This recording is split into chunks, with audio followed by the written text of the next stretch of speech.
Bully adalah sebuah kata kerja di mana perilaku yang dilakukan adalah negatif, seperti mengejek, menghina, merendahkan, atau bahkan merundung. Pelaku bisa saja merasa senang atau puas, sementara korban merasa teraniaya.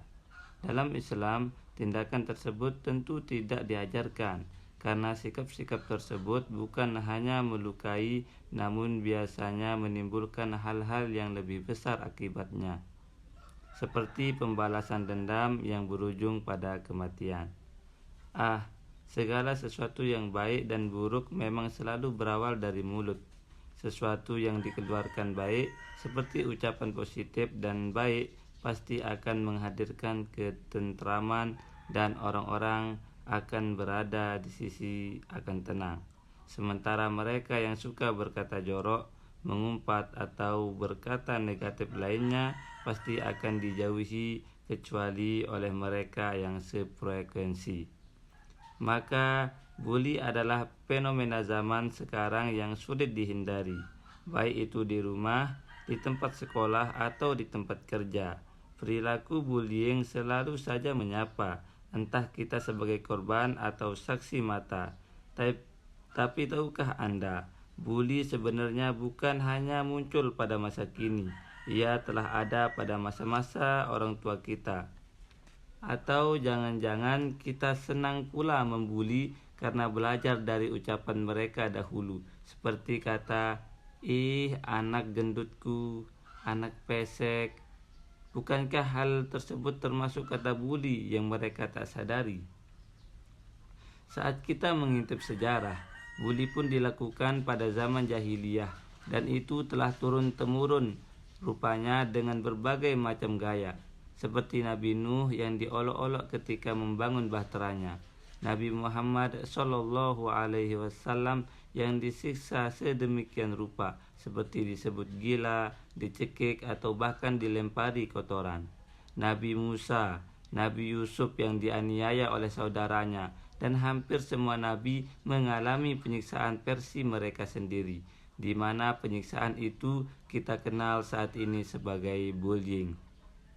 Allah berfirman, yang artinya, dan janganlah kamu hiraukan gangguan-gangguan mereka, dan bertawakallah pada Allah, dan cukuplah Allah sebagai pelindung. Quran Surat Al-Ahzab ayat 48. Bersabarlah atas segala apa yang mereka katakan, dan ingatlah hamba kami Daud yang mempunyai kekuatan, sesungguhnya dia amat taat kepada Tuhan. Quran Surat Sad ayat 17. Maka sahabat, saat kau dihina atau dikucilkan, tak perlu sedih. Bukan hanya kita yang pernah mengalami, para orang hebat sekalipun seperti Nabi, bahkan Allah yang Maha Pencipta pun turut dihina oleh orang-orang kafir. Sang Pencipta, seperti yang dikutip dari ucapan Aid Al-Qarni yang berbunyi, Sang Pencipta dan Pemberi rezeki yang Maha Mulia acap kali mendapat cacian dan cercaan dari orang-orang fandir yang tak berakal. Maka apalagi saya, Anda, dan kita sebagai manusia yang selalu terpeleset dan salah dalam hidup ini, terutama jika Anda seseorang yang selalu memberi, memperbaiki, mempengaruhi, dan berusaha membangun, maka Anda akan selalu menjumpai kritikan-kritikan yang pedas dan pahit. Mungkin pula sesekali Anda akan mendapat cemoohan dan hinaan dari orang lain, dan mereka tidak akan pernah diam mengkritik Anda sebelum Anda masuk ke dalam liang bumi, menaiki tangga ke langit, dan berpisah dengan mereka. Adapun bila Anda masih berada di tengah-tengah mereka, maka akan selalu ada perbuatan mereka yang membuat Anda bersedih dan meneteskan air mata, atau membuat tempat tidur Anda selalu terasa gerah.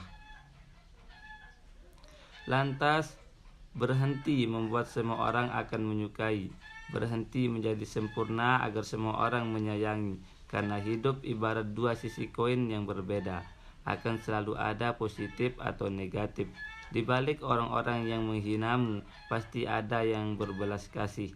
Di balik orang yang ragu pada kemampuanmu, pasti ada yang yakin padamu. Di balik mereka yang menghina fisikmu, ada sosok yang selalu membanggakan dirimu sebagaimanapun kekuranganmu, bahkan kerap mendoakanmu. Merekalah orang tua. Di balik kesendirianmu karena terasing, ada yang selalu bersamamu di segala cuaca. Dialah Rabbmu, kamu tidak sendiri. Allah berfirman yang artinya, kecuali orang-orang yang sabar terhadap bencana dan mengerjakan amal-amal soleh, mereka itu memperoleh ampunan dan pahala yang besar. Quran Surat Hud ayat 11. Maka usaplah air mata, cobalah lapangkan dada, sembari meyakini dalam hati bahwa angin hanya akan mengguncangkan pohon yang tinggi. Semakin tinggi sebuah pohon, maka akan semakin kencang ia berusaha untuk menjatuhkan. Semakin kuat iman seseorang, maka ujian hidup pun kian menegangkan. Boleh jadi ujian dibuli habis-habisan adalah salah satu ujian dari iman, dengan syarat kamu semakin mendekat padanya. Jangan gusar, Anda tak akan selalu di bawah atau terpojokkan. Sejarah selalu mencatat bahwa orang baik selalu menang, yang bersalah selalu ditenggelamkan, seperti tenggelamnya kaum Sodom atau kaum Samud ke dalam tanah lantaran dosa-dosa mereka. Tak perlu berdiam atau fokus melawan sekuat tenaga, cukup melakukan perbaikan diri dengan ibadah, berdoa, belajar, fokus menghebatkan diri, mengembangkan potensi diri. Siapa tahu esok Allah akan mengubah keadaan dengan keberhasilan, sehingga mereka yang menghinamu saat ini jadi ciut, mulut dan tangannya terbungkam oleh prestasimu. Percayalah. Ada sebuah quote dari Aid Al-Qarni yang berbunyi, betapapun Anda akan kesulitan membungkam mulut mereka dan menahan gerakan lidah mereka, yang Anda mampu adalah hanya mengubur dalam-dalam setiap kritikan mereka, mengabaikan seolah mereka pada Anda, dan cukup mengomentari setiap perkataan mereka sebagaimana yang diperintahkan Allah. Bahkan Anda juga dapat mengumpal mulut mereka dengan potongan-potongan daging agar diam 1000 bahasa, dengan cara memperbanyak keutamaan, memperbaiki akhlak, dan meluruskan setiap kesalahan Anda. Dan bila Anda ingin diterima oleh semua pihak, dicintai semua orang, dan terhindar dari cela, berarti Anda telah menginginkan sesuatu yang mustahil terjadi dan mengangankan sesuatu yang terlalu jauh untuk diwujudkan.